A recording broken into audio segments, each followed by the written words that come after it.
السلام عليكم وسا dhawaada qiso lagu cibri qaato haddaba waxa jiray oday aad sabool u ahaa oo ku noolaa duruuf aad u adag wax ehel ahna ma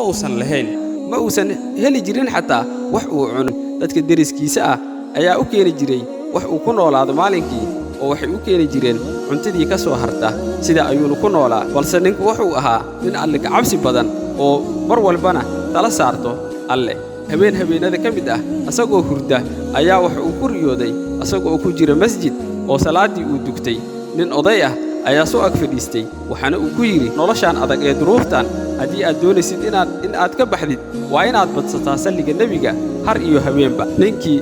markuu hurdada ka soo kaxay aad ayuu la yaabay riyadii uu ku riyooday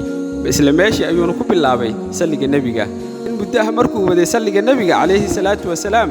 haddana habeenada ka mid ah asagoo hurda waxa uu ku riyooday waxa lagu yiri waa in aad diyaarsataa qalb aad ku kalluumaysatid xeeb ayaa ku dhow xeebtaasi aad wixii maalintii aad cuni lahayd meesha ka soo dhacso waxa uu soo diyaarsaday subaxii waagi markuu bariyay qalabkii lagu kalluumaysan lahaa waxaana uu soo aaday xeebta ayaamihii hore waxba ma uusan heli jirin maadaama uusan lahayn xirfadda kalluumaysiga maalinkii afraad ayaa u bilaabatay inuu helo 2 kalluun ama 3 kalluun hal kalluun waa uu cuni jiray 2 kalluun ama 3 kalluunna wuxuu iib geen jiray suuqa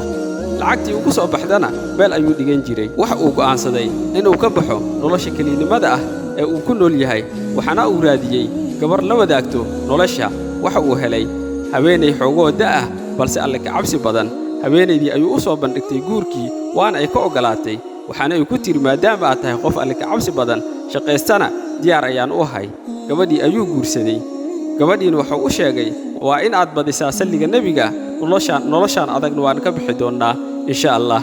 salligii nabiga calayhi salaatu wasalaam ayay aad u badiyeen labadoodaba maalin maalmaha ka mid ah asaga oo soo hungoobay oo wax kalluun ah uusan soo helin ayaa waxaa ka dawa yimid niman xeebta ka soo baxay oo aad u faraxsan waxaana uu ku yiri maxay tahay farxadan maanta waxay ku yiraahdeen xeebta soo sokoysay kama kalluumaysano ee waxaan jarnaa masaafo dheer oo badda ah waxaana aan soo helnaa dayman iyo cambar aad qaali u ah waxa uu ku yiri aan idin raaco kalluumaysiga waa ay ka diideen in badan markuu bariyay waxay ku yiraahdeen 3 maalin ayaan ku ogolnahay 3 maalin raac wixii alle ku soo calfo soo qaado 3 maalin haday ku dhamaatana sameeyso doon adiga ku gaar ah oo aad ku kalluumaysatid waa uu ka ogolaaday 3 maalin ayuu raacay waxna ma uusan soo helin maalinkii afraad lacagtii uu ururin jiray meel dhigi jiray ayuu wuxuu ku soo iibsaday doon yar iyo qalabkii kalluumaysiga waana uu soo qaatay maalin walbana wax uu jari jiray masaafo aad u weyn asaga oo raadinaya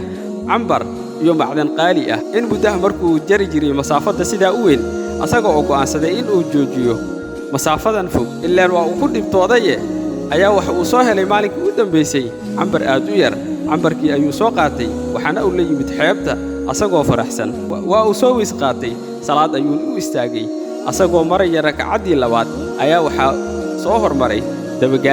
dabagaalihii wax uu qaaday cambarkii ninkii faqiirka ah waxa uu is yiri salaada ma ka baxdaa oo cambarkaaga ma ka dhacsataa dabagaalaha mise alla hortii ayaa taagan tahay oo wax adduunyo ah ha u faariqin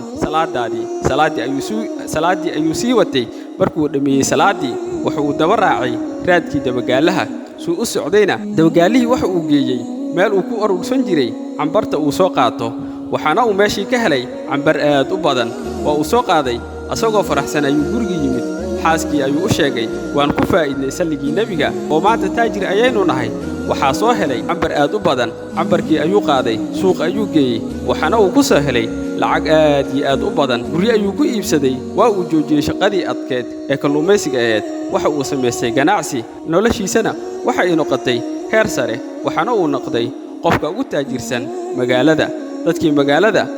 oo dhan waxa ay weydiin jireen waxa uu ku helay inta hanti ah asagana qofkii weydiiyay wuxuu ugu jawaabi jiray waxaan ku taajiray salliga nabiga calayhi salaatu wasalaam faa'iidooyinka uu leeyahay salliga nabiga lama soo koobi karo adduun iyo aakhiraba waad ku liibaanaysaa saaxiib yaal muuqaalka laagin oo saarsiina shaar garay kuna soo biirsaad suuban ee subscribe inoo dheh mahadsanid